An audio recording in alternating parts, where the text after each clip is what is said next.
Selamat siang Bapak Ibu semua peserta webinar kali ini. Selamat datang dan bergabung di event penutupan tahun di 2020. Tahun yang tahun pembelajaran kalau buat saya ya, di mana kita mengalami satu siklus dalam satu tahun. Nah, kali ini kita mengundang dua investor dan trader muda, ini berasa Han Ji Pyong dan Nam Dosan ini ya, yang mau saya minta tolong untuk sharing pembekalan untuk menyambut tahun 2021. Nah, mungkin udah pada sering kenal juga, kita juga pernah ada event bareng ya waktu bulan kapan. Nah, sekarang saya mempersilahkan Ko Michael Yo dulu untuk menyapa para fansnya di sini. Ayo, Ko Michael, silakan kok. Halo semua, salam kenal, ketemu lagi kita. Apa kabar nih semua nih? Ya, ada pesan-pesan apa enggak kok? Salam. Ini banyak yang nge-beat nih kok. Saya nggak bisa baca chat nih. Banyak yang nge-beat kok di sini kok. Halo, siang semua. Oke. Oke. Ya, sekarang Andre, silakan Andre menyapa. Ya, kalau HJP Nam Dosan, ini cewek-ceweknya siapa Cici ya, Ci? Saya dalam posisi tidak boleh memilih, jadi saya. Oh gitu. Saya jadi si nenek aja. Oh si nenek. Si nenek mau kesana sini bisa. Oke ya. Aduh, ngelawan Ko Michael mah, aduh, kebanting saya jatuh ya berkali lipat nih. Oke.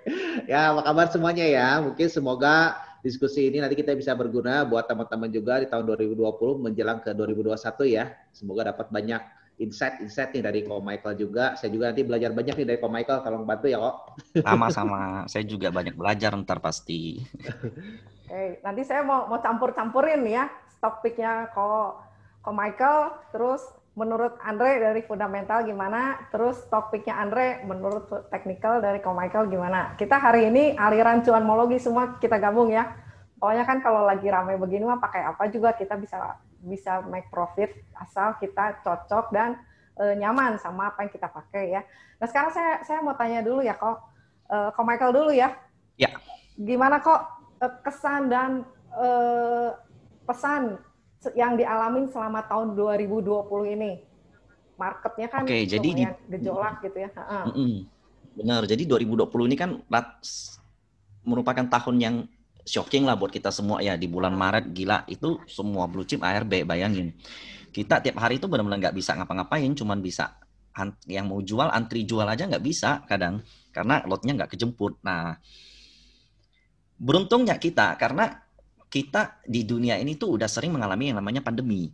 Yang namanya krisis. Jadi kita udah ngelewatin krisis 2008, krisis tahun 97, krisis kecil tahun 2013. Jadi solusi dari setiap krisis itu sebenarnya satu, cetak uang.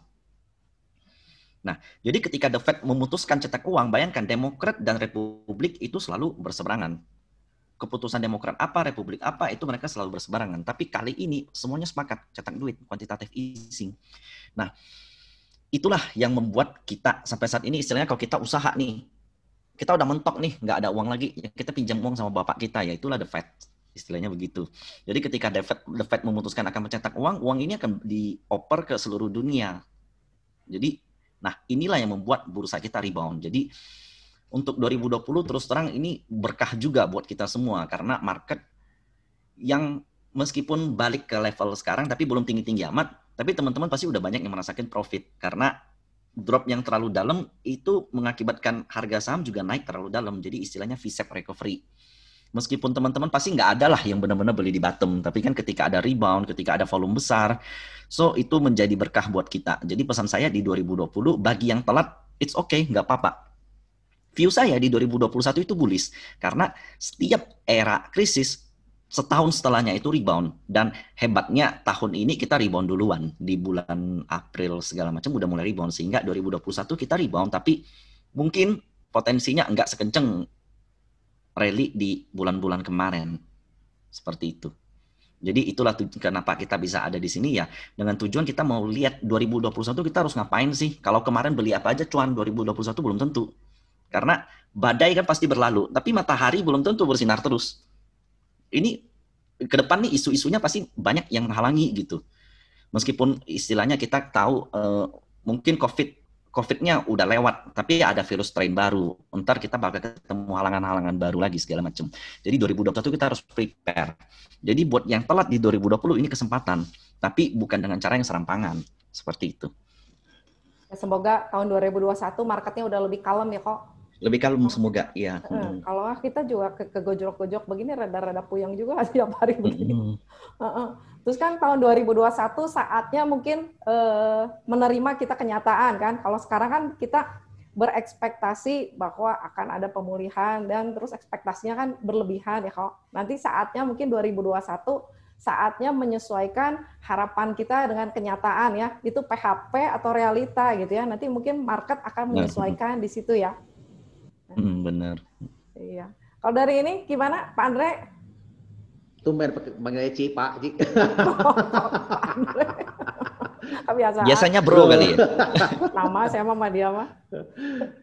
Ya kalau saya sih sepakat sekali dengan Ko Michael ya. Tapi tahun ini bagi saya sih tahun berkah ya Ci ya. Tahun berkah ya. Mungkin bagi teman-teman juga kalau kita ambil. Kalau saya sih ambil dari segi positifnya ya. Kalau disebut ada orang yang tahun mabok, tahun pusing, tahun ini, tapi kalau bagi saya sih tahun berkah. Berkahnya dalam hal apa aja ya jelaskan saham, betul kata Ko Michael tadi, rebound cukup kenceng, ya cuan gitu ya. Nah terus keduanya juga kita sebenarnya tuh apa ya, ada berkah ya di balik COVID ini, salah satunya tuh pembelajaran. Pembelajaran saham ini semakin gampang gitu, semakin mudah, semakin banyak yang mau sharing lewat lewat online gitu ya, dari teman-teman juga sendiri banyak yang belajar, dan banyak teman-teman sekeliling saya juga yang tadinya nggak beli saham, sekarang pada beli saham, fokusnya ke saham semua gitu ya. Nah banyak belajarnya juga. Dulu saya pertama kali mau belajar saham tuh susahnya setengah mati ya, kasarnya jadi nggak semuanya tuh ngomongin tentang saham. Kedua pembelajaran juga terbatas gitu ya, jadi nggak semuanya open gitu ya, apalagi kan kalau sekarang ada Ko Michael, ada banyak sekali lah yang ngebuka pembelajaran yang kita bisa dapatkan juga secara gampang, mudah gitu ya, secara online. Jadi menurut saya sih berkah ya. Berkah kita untuk upgrade diri kita sendiri juga, selain cuan, untuk persiapan kita ke tahun-tahun berikutnya. Dulu kita udah cuan, tahun depannya juga belum tentu gitu kan, karena kita harus upgrade kadang-kadang kan teman-teman yang ngedenger bocoran di tahun ini, ya segera upgrade diri supaya di tahun 2021 bisa punya ilmunya tuh lebih bukan sekedar hanya mendengar bocoran aja, tapi bisa belajar dan dapetin saham-saham bagus untuk tahun-tahun berikutnya gitu, Ci. Jadi tahun pembelajaran dan tahun berkah lah buat saya, Ci. Dan tahun YouTube channel ya, YouTube channel banyak lahir di tahun ini, termasuk YouTube channelnya Investor Academy Indonesia sama YouTube channelnya Ko Michael Yo ya. Ko Michael Yo juga tadinya kan di Stockbit, terus saya baca terus tulisannya terakhir bisa ketemu begini ya, senang banget kita ya. Ini satu berkah juga, selain kita pembelajaran terus sama profit juga loss juga dipakai buat pembelajaran kita ya. Nah sekarang saya mau minta sharing nih dari Ko Michael sama Andre ya. Ko Michael dulu, profit apa aja yang udah profit di tahun ini, dan terus loss apa aja yang bisa yang udah dialamin tahun ini. Berapa macam aja lah, dua atau tiga macam. Saham ya maksudnya ya? Saham kok. Oh iya. Udah profit, terus kan berarti kan triggernya apa dulu waktu ngambil, terus kenapa bisa sampai profit, nah, terus kenapa dulu sampai loss di tahun ini gitu. Ini jujur ya, pertama kali sebelum live-nya Pans yang kedua setelah saya, itu saya juga sempat melihat saham konstruksi itu menarik. Kenapa? Karena dia dekat sama bottom dari Maret 2020. Saya lagi nunggu tuh bottom sampai Maret 2020. Kemudian Pak Andre sama Cik Vivi sama tim funnya Panin waktu itu lagi bicara tentang SWF kan. Itu pertama kali saya tahu SWF dari situ. Saya searching deh Google bla bla bla. Oh iya, ini proyek yang ditunda dari awal tahun 2020. Ternyata bakal dicanangkan lagi di tahun 2021. Jadi APBN di 2020 yang mestinya ke konstruksi itu dipindahin dulu ke kesehatan. Nah, dari sektor kesehatan itu dipindahin ke tahun depan bakal balik lagi ke konstruksi. Jadi afterlife itu gila. Waskita, Wika, PTPP, ADI kencengnya kebangetan, itu benar-benar koreksi benar-benar minor. Nah, di situ saya ambil kesempatan di situ. Jadi saya sempat ambil Waskita sama anak-anak konstruksinya Wika, PTPP, ADI, saya sempat punya semua itu. Dan itu salah satu yang memberikan gain tertinggi. Jadi di Maret itu saya sempat rugi lumayan. 20% saya rugi. Selain karena nggak bisa pasang stop loss, kemudian harga RB dijual setengah mati, tapi sekitar bulan Agustus saya balik modal. Jadi Februari, Maret saya habis, April, Mei, Juni, Agustus saya balik modal. Sempat drop sekali karena PSBB, yang sampai hal 3 kali. Nah, saat ini saya udah jauh banget sih sebenarnya. Oke, winnernya berarti yang berikan gain besar itu saham-saham yang isunya kuat. Jadi contohnya kayak SWF, konstruksi. Kemudian merger akuisisi kayak BBKP. Lalu yang di bulan ini sektor telco ya yang manggung, yang akuisisi. Pokoknya kalau di IHSG saat ini yang benar-benar dimainkan itu sentimen.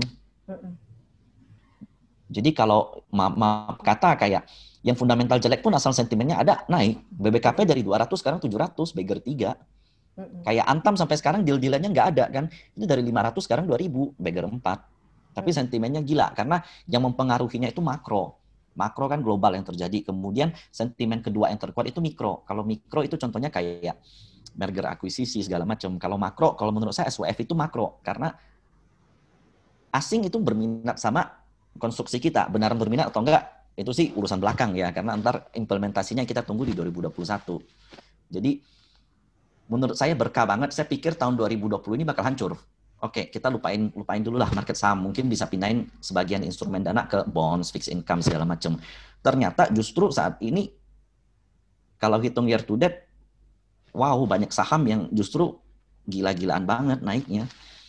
Jadi, konsep seperti apa yang turun cepat, itu bakal rebound cepat, itu memang benar. Itu saatnya sekarang market gerakannya polanya begitu ya kok. Jadi kalau memang yang ngejar yang ketinggalan ya itu memang ketinggalan ya nggak akan naik-naik ya. Bener. Jadi saatnya kita pilih the winner yang larinya kenceng, yang ada, yang hype, yang lagi ada sentimen yang ada ceritanya ya, story-nya itu. Penggeraknya apalagi sekarang banyak mologi itu ya, gitu nge-tweet aja. Langsung itu kayak marketnya kayak di, kalau dulu suka main putaran mobil-mobilan itu kayak diputar lari langsung kenceng. Itu gila sih. Begitu-begitu jadi saya. Nanti sebentar lagi bisa Michael Mologi. Oh, jangan. Udah jadi dukun sekarang katanya. Jangan. Saya paling takut kalau begitu karena kalau gerakin market begitu takutnya ada yang nyangkut kan, ntar sayanya yang nggak enak gitu. Iya kan kalau udah kayak level kayak Ko Michael kan nyebut satu saham tuh udah bebannya udah beda ya. Iya sih betul. Iya, makanya hati-hati banget. Ya kan kalau bener ya kita kadang-kadang juga kalau ditanya orang kan ini apa yang bagus, saya kadang-kadang bukannya pelit mau ngasih tahu ya, nggak mau ngasih tahu, tapi kan kita kalau kita posisi kita mau modal bawah gitu, sekarang kalau bilang ke orang lain yang baru masuk kan beban ya, kalau kita tinggal jual udah untung, kalau yang baru kan takutnya pas dapat harga, kalau kita kan udah tahu trailing stop kita di mana karena kita di bawah kan ceritanya ya. Iya benar. Nah itu jadi kadang-kadang suka ada yang nanya ke saya ini apa yang bagus. Aduh saya bilang paling sektornya ini tapi beli cicil karena takutnya gitu kan. Sekarang larinya udah kencengnya kelewatan bar kan kalau di kita kan ya, Michael technical ya, barnya panjang-panjang itu swing sehari bisa 10%.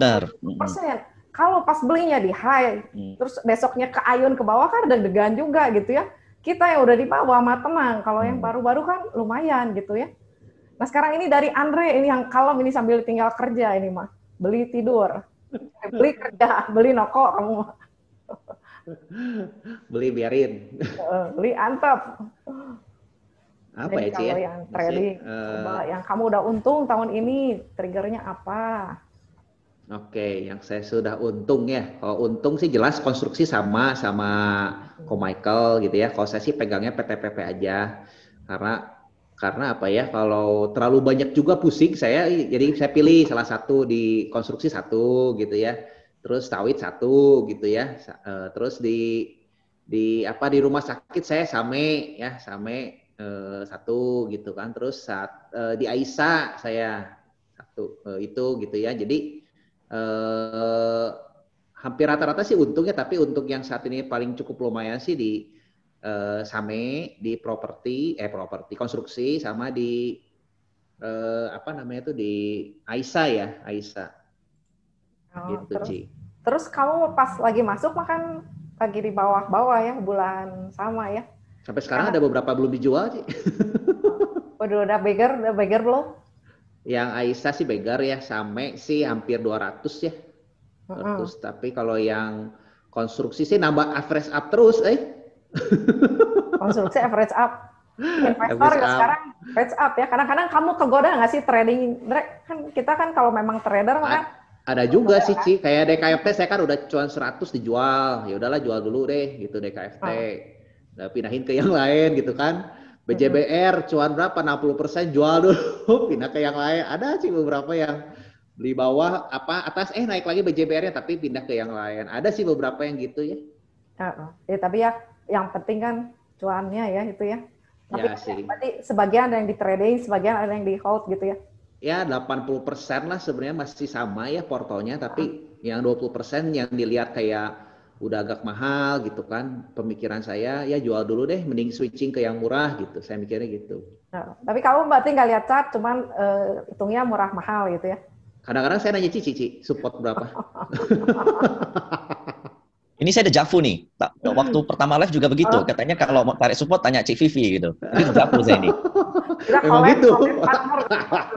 Jadi saya kalau ada yang bagus patternnya saya tanya Andre ini bagus nggak gitu. Karena dia mah detail banget, bisa nyambungin cerita sampai menghayal gitu kayak. Menghayal.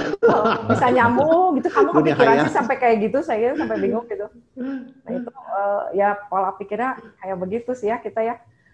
Setiap orang dengan masing-masing keunikan dan kenyamanan, skillnya masing-masing ya. Yang penting kita ketemu di pasar, terus cuan bareng-bareng gitu ya. Ya, apapun lah Ci lah, cuan yang penting Ci. Oh Michael, kali ini mah banyak ada request saya dari beberapa ya. Pengen kok Michael baca chart katanya kok, biar Andre juga ngeh nih. Kalau saya baca chart terus suka kurang percaya dia kayaknya sekarang. Udah keseringan. Saya share screen berarti ya? Ya, share screen kok. Baca chart, terus mungkin bisa dilihat lagi sektor-sektor apa yang menarik buat di 2021 gitu ya. Oke. Ini kelihatan nggak? Kelihatan. Oke. Nah, pertama saya mau kasih lihat ini chart IHSG. Ini posisi ketika krisis 2008, itu krisis keuangan, subprime mortgage ya. Nah, jadi apa yang turun cepat, itu pulihnya juga bakal cepat. Di sini kelihatan pulih.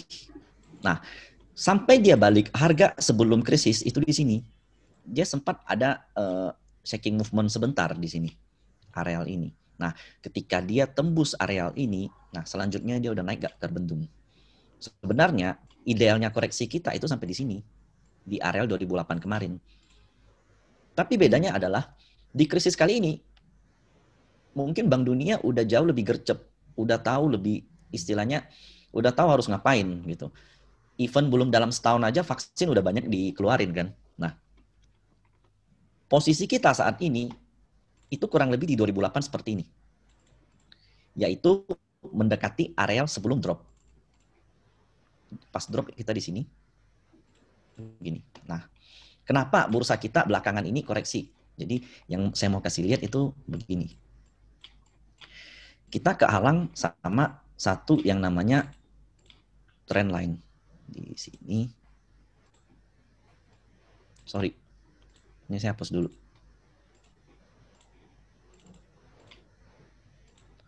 Kita kehalang sama yang namanya trend line di sini.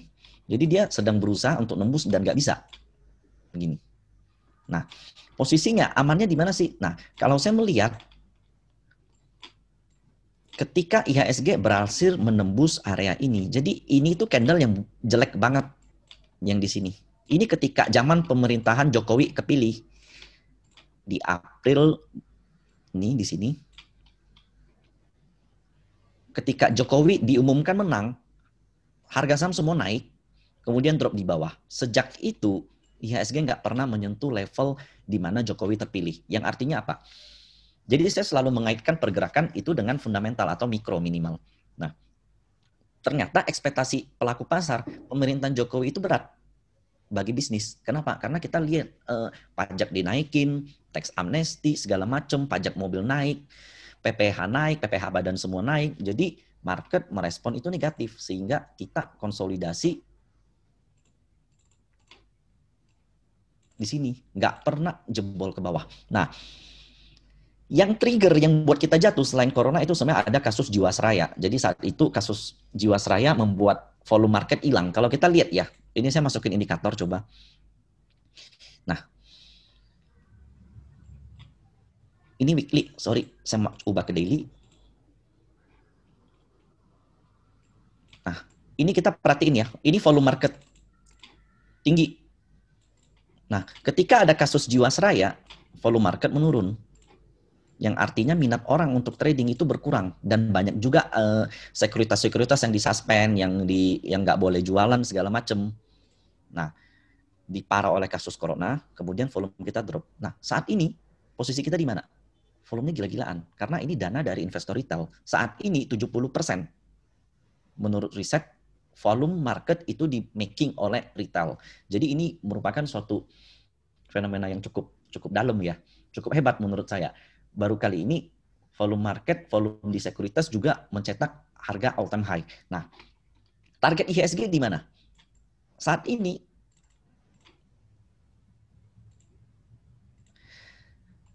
saya melihat IHSG akan baik jika konsolidasi di areal ini. Jika dia mampu tembus dari trendline ini, dan yang paling penting adalah areal di mana terakhir Jokowi dipilih, maka kita akan bullish. Repeat history ketika di tahun 2008. Seperti itu. Oh, kejauhan. Saya weekly dulu. Nah, ini udah enggak. Sorry. Nah.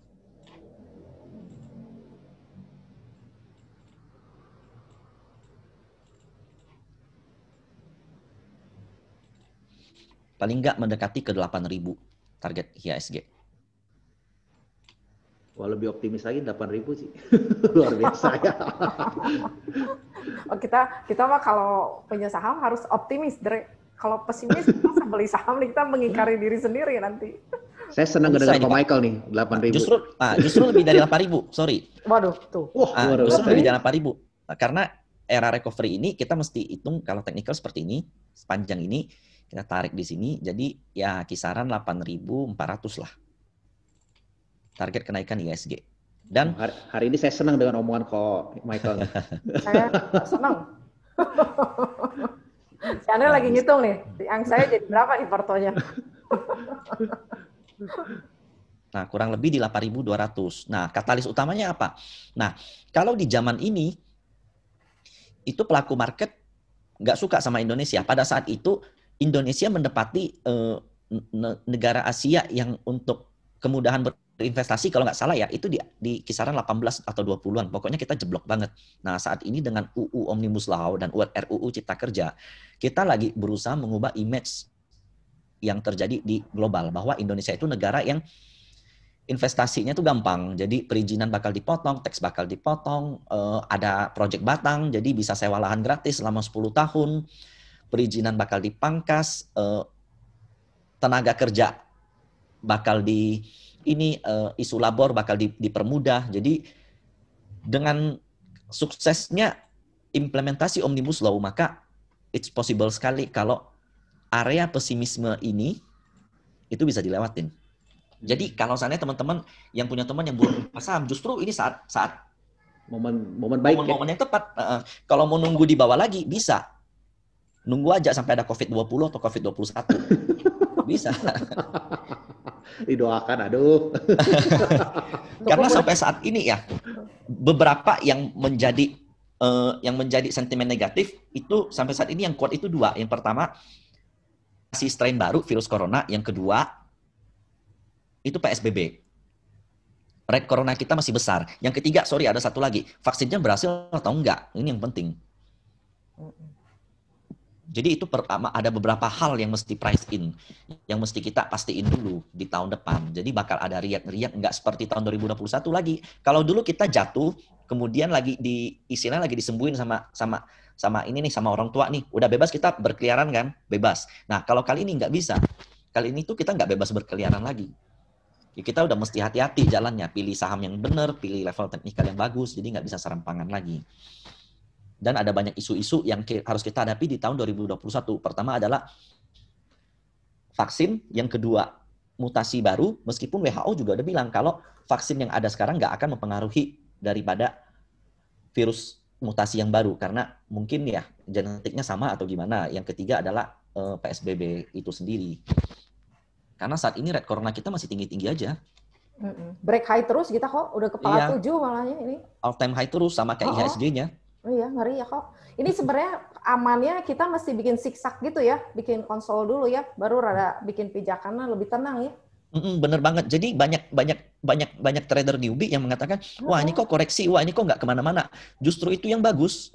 Justru ketika ada konsolidasi, artinya area ini lagi divalidasi sama market. Ketika area konsolidasi ini berhasil keluar, maka selanjutnya itu menjadi pijakan. Sama seperti kita kalau mau loncat, itu kita masih ancang-ancang dulu kan.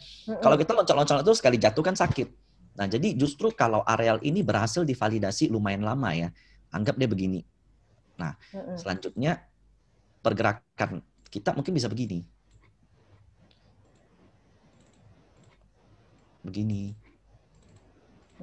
Begini.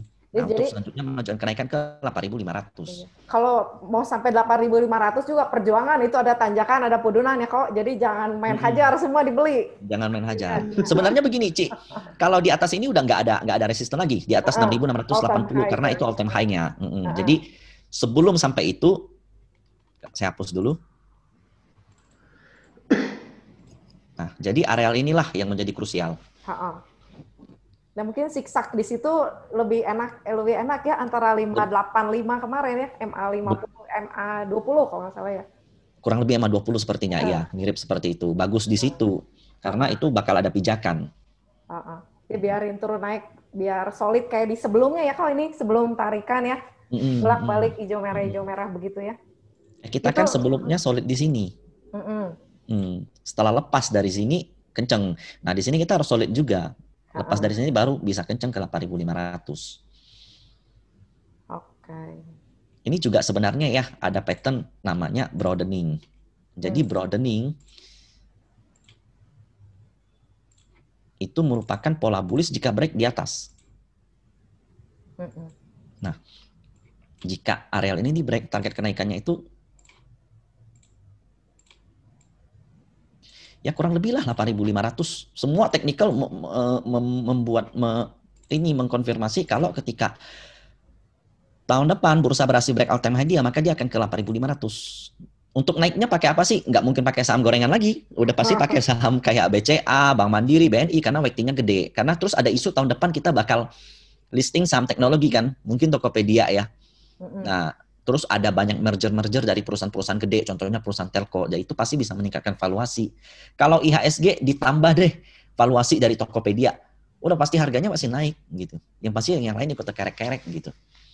Jadi it's possible banget kalau ke 8.500. Tapi kita memang tahu banyaknya kan saham komo ya, belum punya saham teknologi ya. Yang itu jadi tarikan baru ya. Kalau komo weightingnya terus terang kecil, Ci. Itu di 8, 7 atau kan ada 9 sektor. Itu di 6, 7 atau 8. Jadi agri, komo itu rata-rata weightingnya kecil. Mining juga masih termasuk kecil. Agri juga kecil. Yang gede itu consumer sama bank. Sementara penahan kita saat ini consumernya nggak kemana-mana. Nah mungkin tarik pakai consumer ya, kok kan Unilever gelagatnya udah kayak Telkom, dibully terus tuh nggak naik-naik. Iya, saya nggak tahu ya. Tapi view saya di consumer jelek sih. View saya di consumer nggak kemana-mana lah. Yang masih belum ada trigger ya kok. Belum ada trigger apa-apa karena tahun depan consumer kan yang diburu tahun ini, tahun kemarin. Nah ini udah terbatas banget. Nah tahun depan justru yang mungkin upside itu topiknya kan recovery ekonomi. Jadi saham-saham yang agresif, contohnya banks, konstruksi, properti gitu.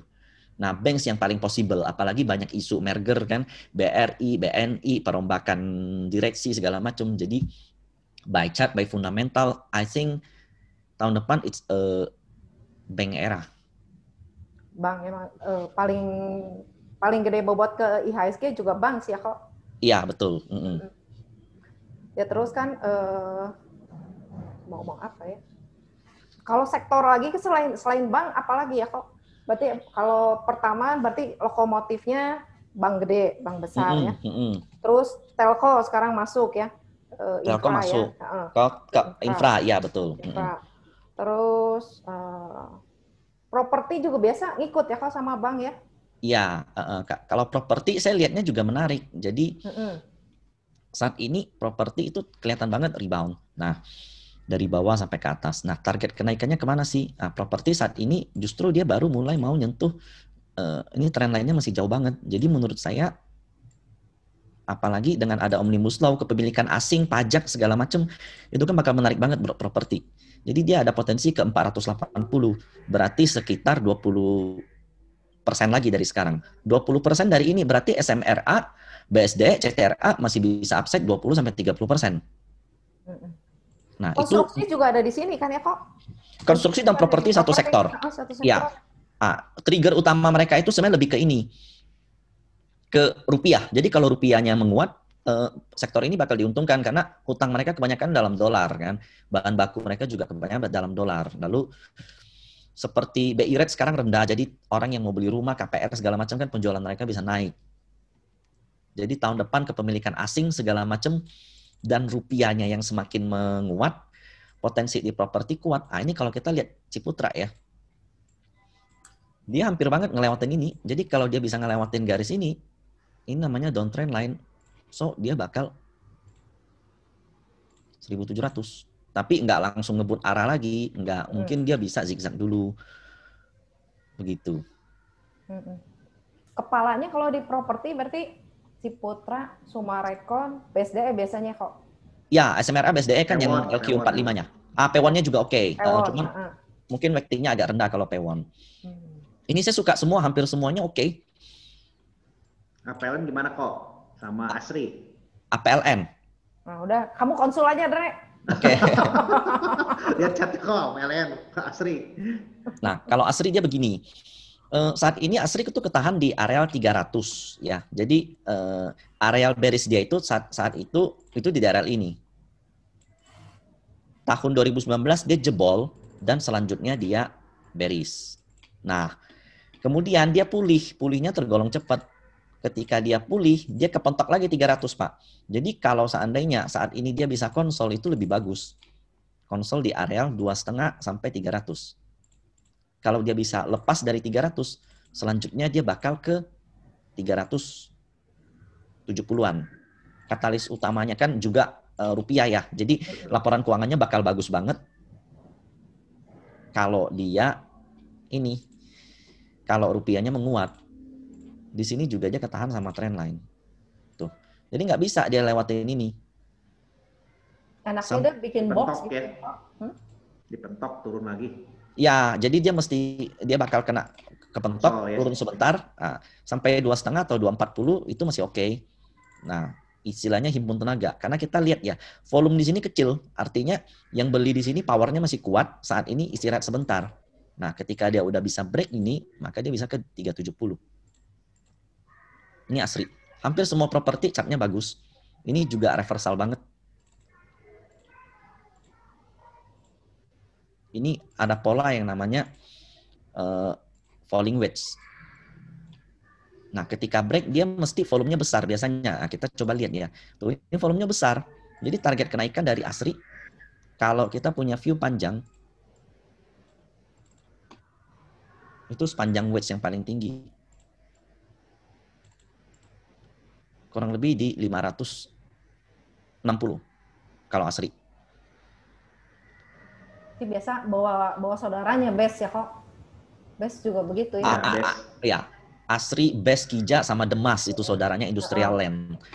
Nah, APLN juga ya meskipun banyak isu miring tapi ini menarik karena begini. Nah, jadi ini view saya kebanyakan weekly ya karena kita kan outlook-nya panjang, bukan cuma buat besok kan.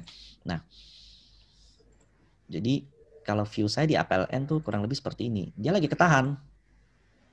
Tuh. Kelihatan banget kalau downtrend-nya itu lagi berjuang di tembus. Nah, pertanyaan kan begini, Pak, ini kan artinya dia nyentuh resist, bukannya artinya dia selanjutnya bakal ke sini. Nah, kita perlu tahu dulu sentimen yang mempengaruhinya apa, gitu. Jadi kalau APLN kan ini pasti amat berhubungan dengan inilah ya, dengan grup-grupnya Agung Podomoro kan. Jadi Kalau saya perhatiin volume di sini kenceng banget, volume koreksinya kecil, so ini potensinya dia bakal tembus target kenaikannya sepanjang channel ini. Jadi APLN targetnya ke 390-an dengan resist di 220. Jadi hampir semua ya saham properti itu rata-rata justru baru mulai. Meskipun kalau teman-teman mungkin ngelihat harganya udah naik, tapi kalau dia memasuki areal baru dari resist-resist yang tercipta dari tahun-tahun lalu, justru ini baru mulai. Begitu. Dia lagi berjuang dari downtrend ke uptrend ya kok. Ini ya, dia lagi belokin kapal ya. Lagi belokin kapal. Nah, ini kalau seandainya dia udah bisa lewat, maka selanjutnya pergerakannya bakal seperti ini. Kurang lebih begini. Tuh, Dre, tenang kamu, Dre. Hah? Tenang, fundamental oke, technical oke. Oh, dari dulu juga di hold sih. Pak Andre punya APLN? Ya, wah hebat banget. Oh, mantap.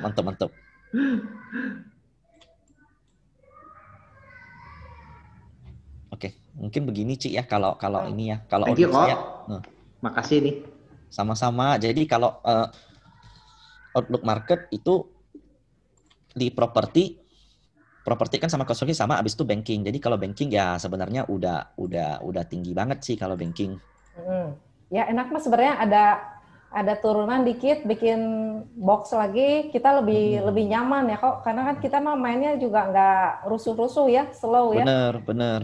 Jadi ini banking sebentar lagi nyentuh all time high. Kalau seandainya dia lepas dari all time high, so no more resist. Jadi memang banking leader ya, IHSG-nya masih di 6.000-an, bank bankingnya udah duluan ya, udah all time high ya. Sekalian konstruksinya kok, konstruksinya belum. Kalau konstruksi sama properti sama. Oh sama ya. Ada di jadi sektornya nggak bisa dilihat ini. Oh iya. Properti sama. Emitennya besar aja kok, PTPP apa? Ada di saya. WSKT. PTPP contohnya ini juga. Nah kalau PTPP dia udah tembus Pak. Oh trend line intinya. Dia udah bisa belok kapal ya dia. Ini udah belok, dia baru mulai. Jadi target kenaikan PTPP ya sepanjang ini sudah saya buat nih rupanya.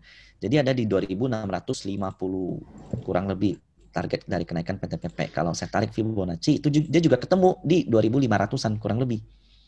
Nah, cara melihat kekuatan ini benar atau enggak sih? Biasanya saya suka pakai indikator yang namanya volume. Nah, volume di sini harus condong besar dibanding dengan yang ini. Jadi sepanjang downtrend lainnya ini, ketika dia break harus dengan volume besar, karena itu artinya akumulasinya selesai. Kita lihat tuh, ini volumenya condong besar.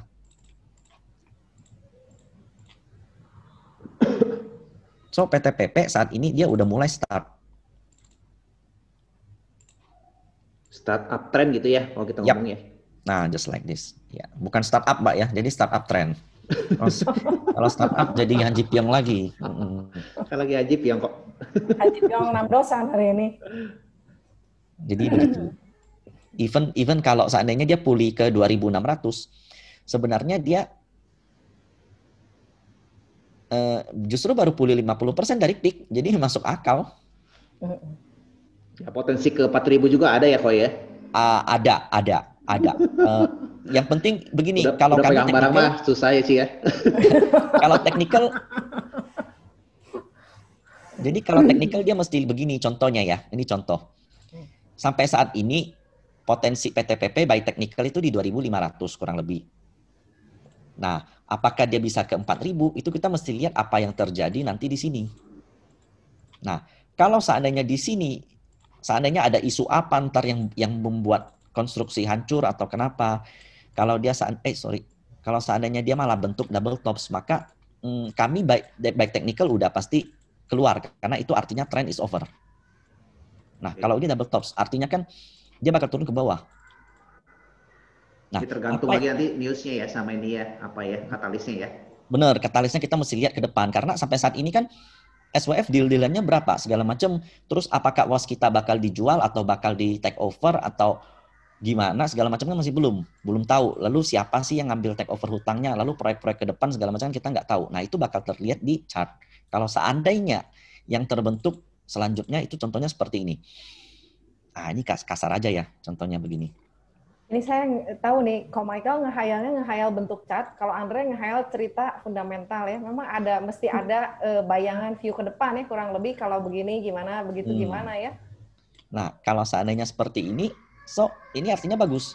Karena head and shoulder ya. Dia membentuk pattern inverted and shoulders. Jadi